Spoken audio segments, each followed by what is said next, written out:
In part one of this series on putting trail cameras into buck bedding areas to learn more about them as you pattern them and have a better chance to shoot them, I discussed the importance of the timing of when to go into the bedding areas, the importance of scent control and things like that.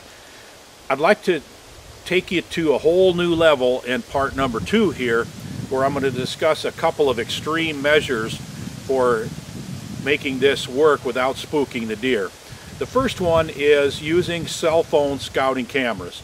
This is a covert Blackhawk which uses Verizon cell phone. They also make one that uses AT&T.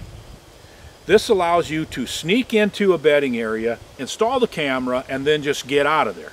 This will either text or email you photos depending on what you choose and how you set it and how often you want them sent to you. It'll also take video and save all the pictures and video to the card. So you don't even have to go into a bedding area to find out what time the deer are entering and exiting the area, which direction they're exiting and entering based on the current wind condition and food preferences and so forth. It really helps you pattern deer without spooking them.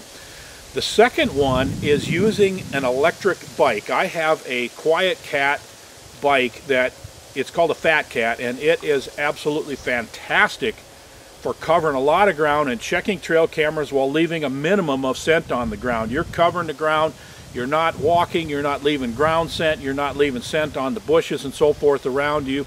This Quiet Cat allows you to sneak into areas and get your cameras in there, get them checked, and get out of there with leaving a minimum scent.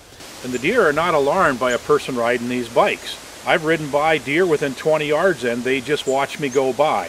So they're quiet and scent-free, and they don't alarm the deer. It's a great way to get cameras in these bedding areas without alarming the deer.